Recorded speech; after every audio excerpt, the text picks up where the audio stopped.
O Brasil utiliza como base da comparação em exames de DNA o banco de dados do FBI. Agora, uma pesquisa realizada na Unicamp possibilitou a criação do banco de amostras de DNA brasileiro. O autor da pesquisa, Welber Oliveira Bragança, e o orientador, Luiz Alberto Magna, explicam no Ciência do Dia a Dia de hoje a importância dessa pesquisa. Olá, Zanotti, boa tarde. Olá, boa tarde.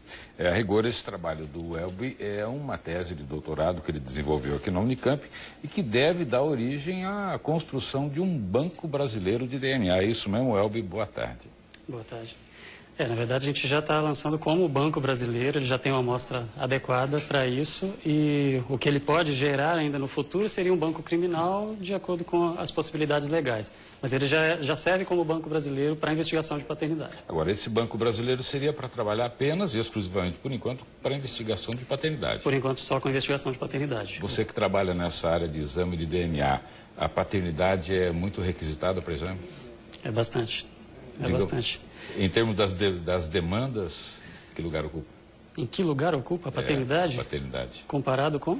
Com outras demandas para a pesquisa.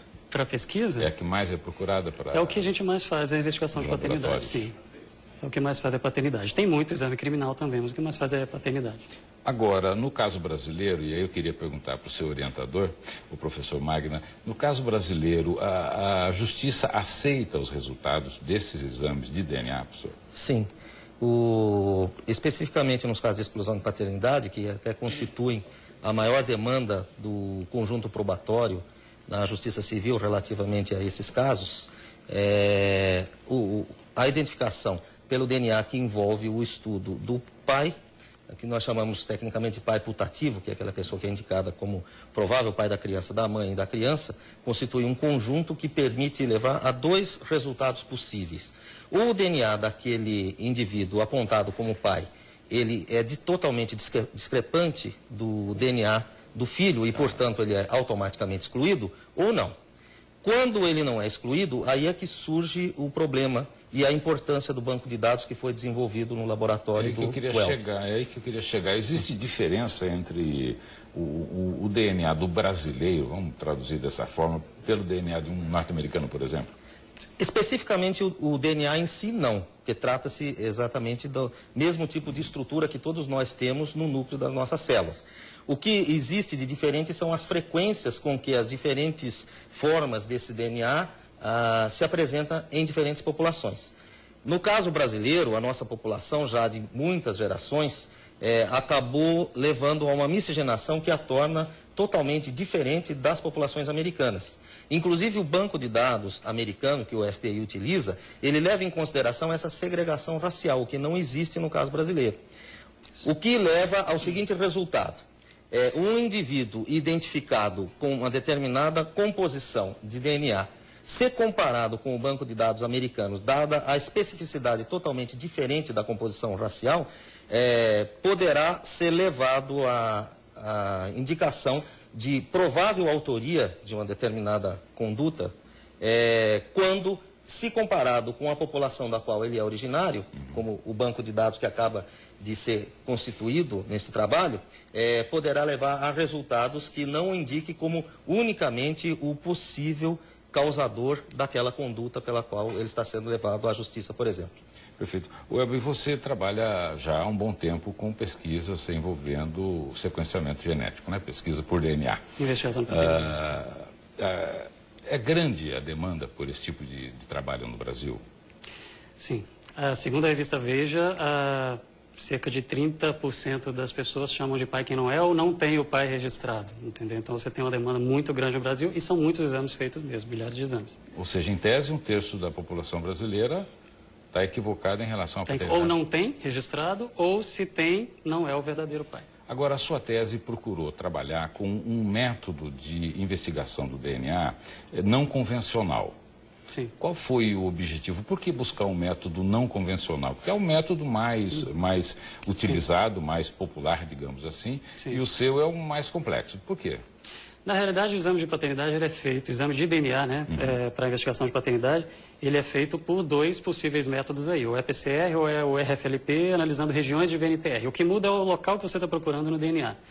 E o que se popularizou e que a maioria dos resultados que os exames são feitos é o PCR, inclusive eu faço isso no meu laboratório também.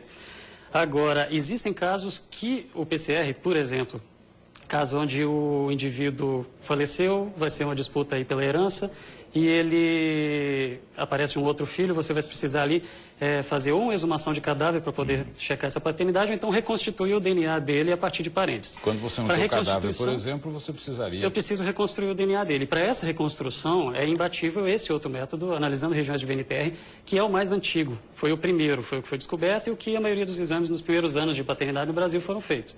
Só que no Brasil só 6 laboratórios realizam os 2 métodos. A maioria faz apenas o PCR, que resolve praticamente tudo.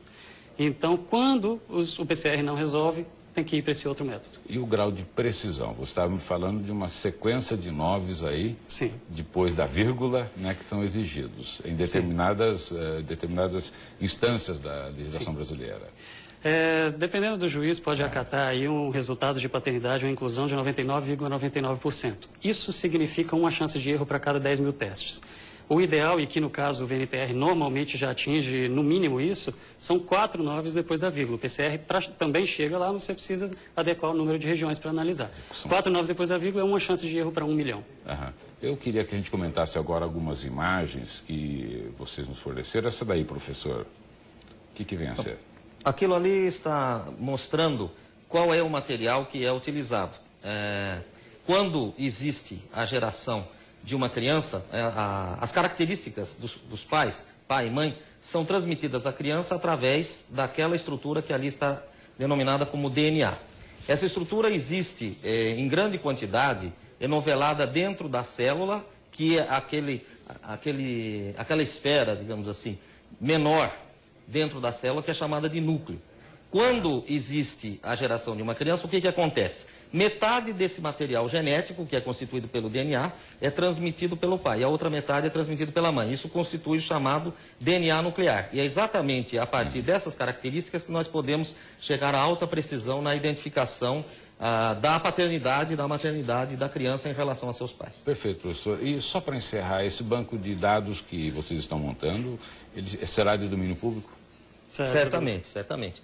É compromisso de todo pesquisador, e nós na Unicamp prezamos muito isto, a obrigatoriedade da publicação dos resultados em revistas científicas, principalmente de circulação internacional, de tal forma que os dados possam estar, inclusive, disponíveis para estudos comparativos com diferentes populações e grupamentos raciais ao longo do globo. Perfeito. Agradecemos muito a presença dos dois aqui. Nós que agradecemos a oportunidade. E o Ciência no Dia a Dia volta na semana que vem. Até lá. Continue com a nossa programação. Às 7 da noite você acompanha o TVB Notícias, segunda edição. E a gente se vê amanhã, às 5 para 1 da tarde. Boa quarta-feira para você. Até lá.